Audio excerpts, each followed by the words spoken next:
Sleep didn't come. The penthouse was too quiet. No ticking clock, no traffic noise, no life. Just silence. So thick, it pressed against your ears.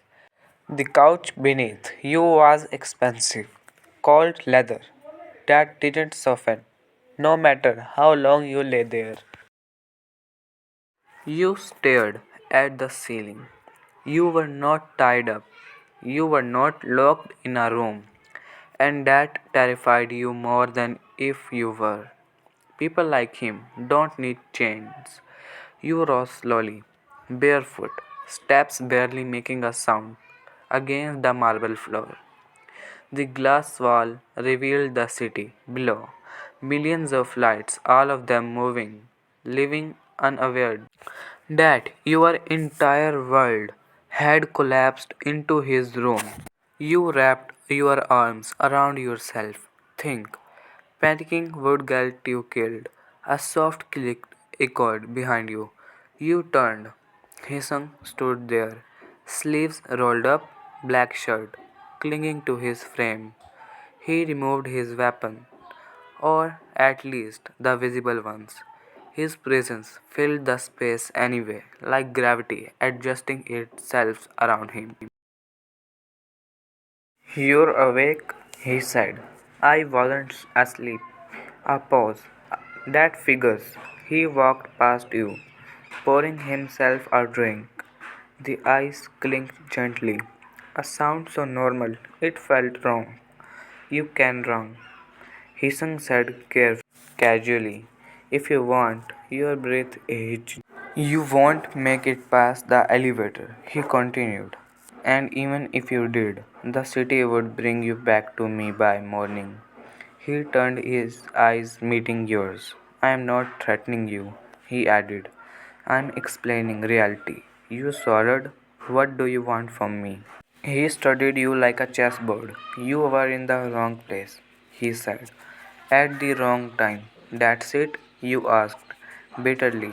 I ruined my life because of bad timing. A corner of his mouth twitched.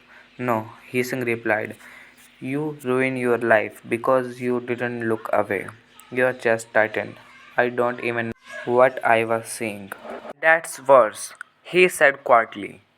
Curiosity gets people killed faster than greed. You met his gaze despite the fear, crawling up your spine. Then kill me. Silence fell. Hisang didn't move, didn't blink, didn't smile. Say that again, he said. Your voice shook, but you didn't back down. Kill me if I am such a problem. Just. He crossed the room in two steps, too fast. He stopped inches from you, his presence overwhelming, his voice low and sharp, like a blade, pressed gently against skin. You didn't get to decide when you die, Hisung said. Not in my world. Your heart hammered. Then what am I? You whispered. He stared at you for a long moment, then slowly. You are breathing, he said, which means you are still useful. He sung POV. He shouldn't have kept you. He knew that. For the moment you looked at him in the alley, not with recognition, not with greed, but with quiet defense. He knew you were a liability. And yet, he watched the way you stood your ground, even when your hand trembled, the way you didn't beg, the way far didn't make you small. It made you sharp. That was dangerous. People like you didn't survive long in this world. People like him destroyed things like you. So why were you still here? He turned away before the answer formed. You stay, Heesung said. For now. For how long? You asked. He shrugged slightly. Depends on how smart you are. He walked toward the hallway, then paused. You'll have a room, he added. Food, clothes, security. You stared at him like he'd spoken another language, and in turn, He met your eyes. Again. Expression unreadable. You didn't leave. He said. You didn't touch anything that doesn't belong to you. You didn't ask questions. And if I do? A thin smile. Then you'll finally understand why people fear me. He turned and left. The door slid shut behind him.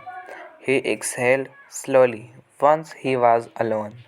Keeping you alive was a mistake, but killing you would have been too easy, and Lee Hee-sung had never been interested in easy things. Vian POV. The room they gave you was too nice to be a prison. Soft bed, warm lights, a view that mocked you with freedom. You didn't sleep. You waited. Hour later, a knock come. One of his men left a tray of food and clothes. Simple, clean, thoughtful. That scared you the most of all. Wasn't cruel. He was controlled. And control was worse. You stood by the window as dawn broke. The city painted in gold, like nothing bad had ever happened. You weren't part of it anymore. Somewhere behind those buildings, your old self still existed. Lee Hee-sung hadn't just spared you, and deep down, beneath the fear, another truth stared, quiet and terrifying. You weren't part of it anymore, and deep down, beneath the fear, another truth stirred, quiet and terrifying, and control was worse. Didn't look away, and this was the most dangerous decision he'd made in years.